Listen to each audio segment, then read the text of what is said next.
যারা চাকরিহারারা রয়েছেন, শিক্ষকরা রয়েছেন, তাদের সঙ্গে কথা বলার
সল্টলেকে এসএসসি ভবনের কিছুটা দূরেই চাকরিহারা শিক্ষকরা আন্দোলনে বসেছেন এবং তারা কিন্তু সারা রাত সেখানে বসেছিলেন এবং রাত্রের পরে এদিন সকালেও কিন্তু তারা সেখানে বসে রয়েছেন। আমি সেই চিত্রটা একবার দেখাবো।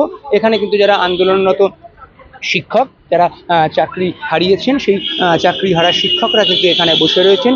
এখানে তারা কিন্তু আন্দোলন করছেন এবং সেই আন্দোলনের মধ্যেই এদিন কিন্তু তাদের মধ্যেই একজন শিক্ষক ইতিমধ্যেই ঘোষণা করেছেন যে তিনি কিন্তু অনশনে যাচ্ছেন এবং এখান থেকেই তিনি অনশন কর্মসূচি ঘোষণা করেছেন। এবং তারপরেই আমরা দেখতে পেলাম যে বিজেপি নেত্রী রূপা গাঙ্গুলি তিনিও কিন্তু এই মুহূর্তে এখানে এসে উপস্থিত হয়েছেন। আমি সেই চিত্রটা আরেকবার দেখাবো।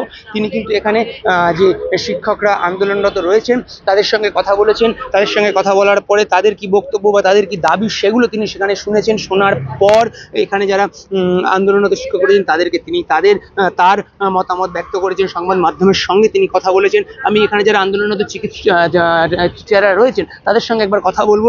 এখানে যিনি রয়েছেন এনার সঙ্গে একবার কথা বলবো। দাদা, আপনারা এখানে রয়েছেন, আপনাদের কি দাবি বা আপনারা এখানে কেন রয়েছেন বলেন বিষয়টা। বিষয়টা হচ্ছে আমরা গতকাল থেকে এসএসসি অফিসের সামনে আমরা বসেছি। মূলত যে বিষয়টা রয়েছে যে আমরা সুপ্রিম কোর্টের যে রায় অনুযায়ী আমরা আজকে চাকরিচ্যুত। এই চাকরিচ্যুত যে কারণে হয়েছি সেই কারণে নিয়ে আমরা আজকে এই অবস্থায় বসে রয়েছি এবং সেটা একমাত্র নিয়োগকারী যে সংস্থা, সেই নিয়োগকারী সংস্থাই সেটার সমাধান বের করতে পারবে। সমাধান কি?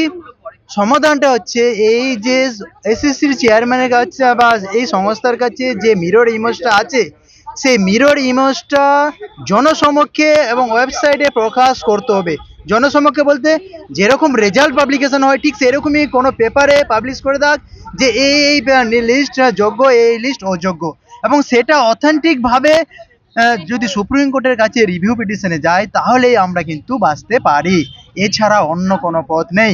তার জন্যই এই পথ যাতে এসএসসি নিয়োগকারী সংস্থা তিনি যাতে এই পথ অবলম্বন করে, তার জন্যই আমরা এই জায়গায় বসে রয়েছি। কখন থেকে এখানে বসে আছেন? আমরা গতকাল থেকেই বসে রয়েছি এখানে। এবং আপনারা এরপরে কি কর্মসূচি নিচ্ছেন? আমরা আজকে থেকে অনশন কর্মসূচি শুরু করেছি এবং সেটা চলবে যতক্ষণ না কমিশন তার নির্দিষ্ট ওয়েবসাইটে সেই যোগ্য অযোগ্যর তালিকা প্রকাশ করছে এবং সাথে সাথে মিরর ইমেজটা প্রকাশ করছে।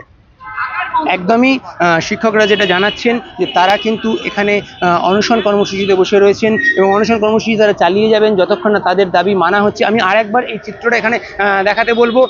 এখানকার যে চিত্র সেখানে কিন্তু দেখা যাচ্ছে যে টিচাররা কিন্তু এখানে বসে রয়েছে, আন্দোলনরত যারা টিচার যারা চাকরি হারিয়েছেন তারা কিন্তু এখানে বসে রয়েছেন। পাশাপাশি এখানে আরেকটা জিনিস, এখানে কিন্তু রূপা গাঙ্গুলি তিনিও এসেছেন, তিনিও কিন্তু শিক্ষকদের সাথে কথা বলেছেন, তার মতামত জানিয়েছেন, তাদের কাছ থেকে সমস্ত বক্তব্য তিনি শুনেছেন এবং সংবাদ মাধ্যমের সঙ্গেও রূপা গাঙ্গুলি কথা বলেছেন। বেশ কিছু পদ্ধতির কথা তিনি বলেছেন, কিভাবে এই যারা যোগ্য চাকরিহারা সেই সংখ্যাটা কীভাবে নির্দিষ্ট করা যেতে পারে বা কী করে তাদেরকে আইডেন্টিফাই করা যেতে পারে, এরকম বেশ কয়েকটা পদ্ধতির কথাও তিনি কিন্তু ইতিমধ্যেই জানিয়েছেন। যারা এখানে বসে রয়েছেন যে সমস্ত চাকরিহারা শিক্ষক তাদের সঙ্গেও তিনি কথা বলেছেন।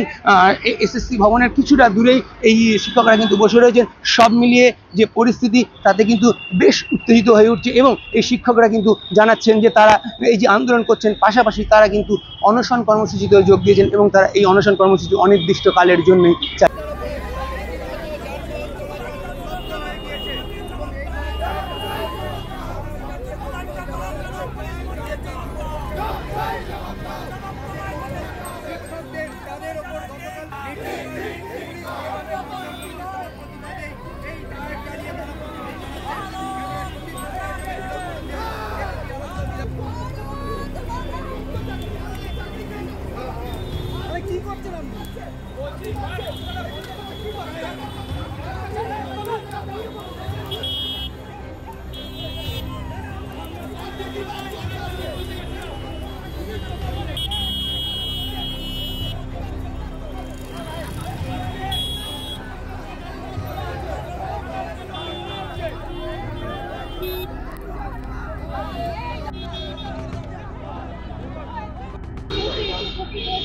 যারা চাকরি হারারা রয়েছেন, শিক্ষকরা রয়েছেন, তাদের সঙ্গে কথা বলার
কি করছেন আপনি?